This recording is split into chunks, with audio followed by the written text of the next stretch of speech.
Namaskar. Welcome to Ahara Arogya Adhyatma, the light of Samskara.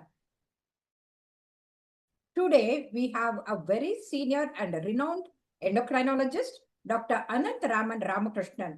He is the senior consultant at Megastar for the obesity, diabetic endocrinology in Bengaluru, trained in the St. George and also in JIPMER and PGI Chandigarh. He is a gold medalist and also bagged a Young Researcher Award, Young Scholar Award. And today he is going to talk to us about the hyperthyroidism in a pregnant lady. So welcome, Dr. Anantharamanji. Thank you, ma'am. Yeah, please tell us what is this hypothyroidism and what is hyperthyroidism? So hypothyroidism is a condition where the thyroid function is a little low.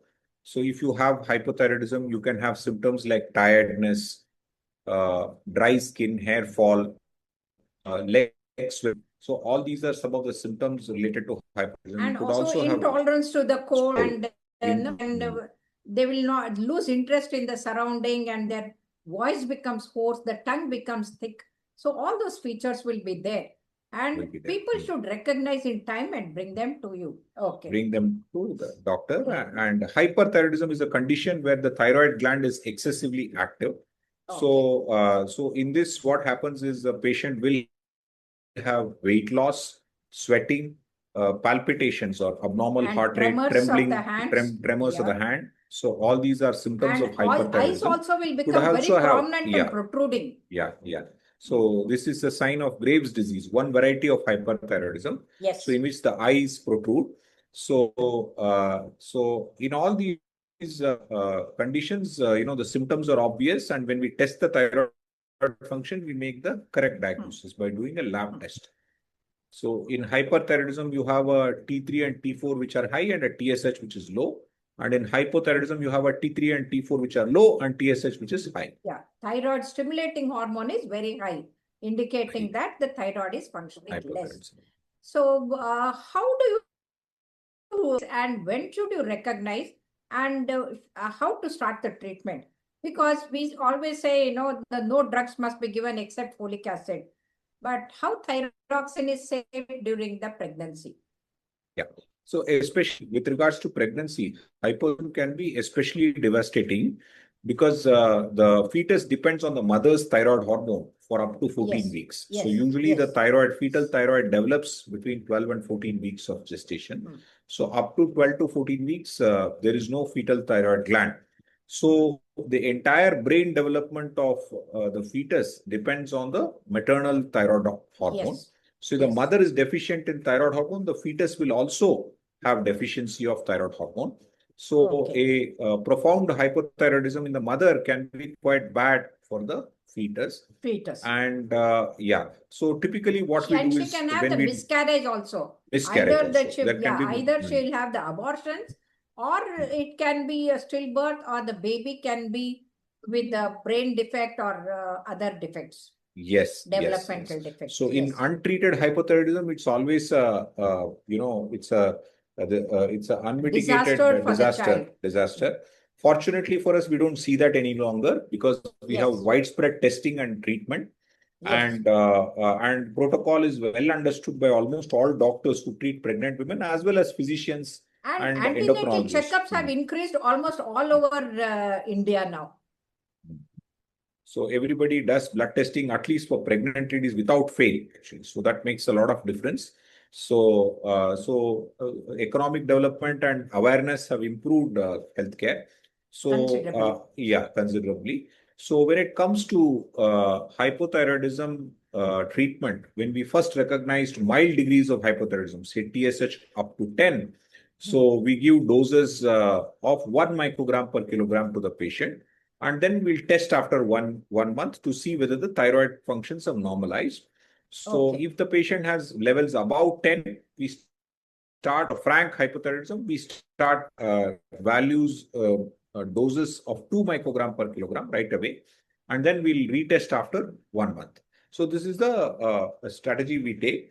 If a patient already is a known case of hypothyroidism and already taking levothyroxine, say someone is taking 100 microgram, we'll give 125 or The dose will increase. 137.5 Yeah, increase. demand is The more. dose has to be increased during pregnancy. Yes. So not increasing the dose is also not correct. We should increase the dose. Even if the TSH is normal, we increase the dose in the first trimester, expecting that the TSH would increase if it's not increased. The dose of thyroid hormone is not increased. So anticipatory increase is done.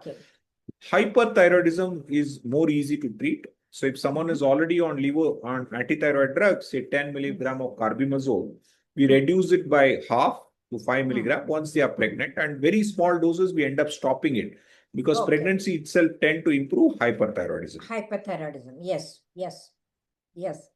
In fact, even the normal person, when they become pregnant, out of 100, 2 or 3 of them, they can have increased demand and then the hypothyroidism occurring also. So that's how, every pregnant woman should get her T3, T4, TSH done. And every newborn baby, again, T3, T4, TSH must be done for the newborn baby also. So that, the side effect can be avoided. So what are the other effects on the baby?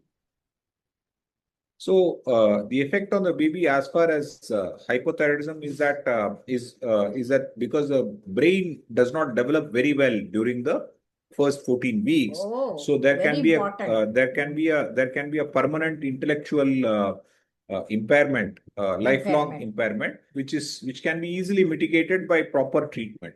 So since we have not treated, that causes a lot of trouble. If it's treated, there is no issue whatsoever. So hyperthyroidism, if it's untreated and the patient is having thyrotoxic symptoms in the second and third trimester, it can result in preterm delivery. So and the preterm delivery causes its own problems of prematurity in the fetus. Baby will be very small and the weight will be less, and maintaining the temperature will be very, very difficult. Yes, sir.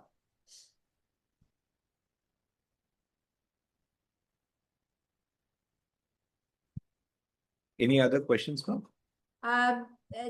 Finally, what advice would you like to give to the pregnant ladies?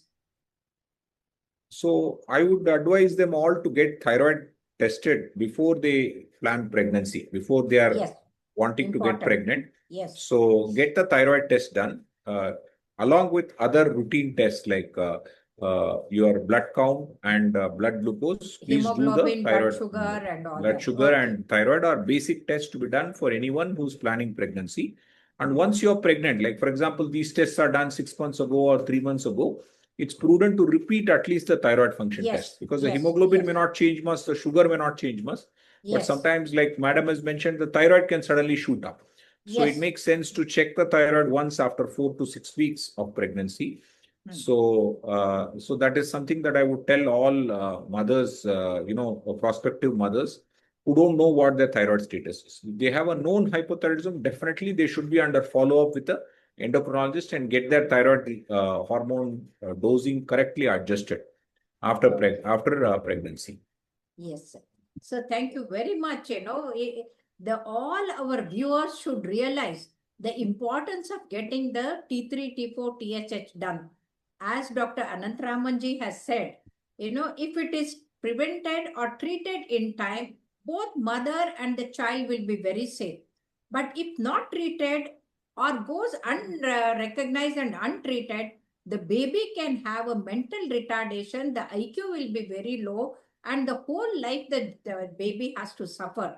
So to prevent all the disaster for the child, the mother should take care of her thyroid function in time. So thank you very much, sir, for explaining so beautifully. Thank you. Thank you.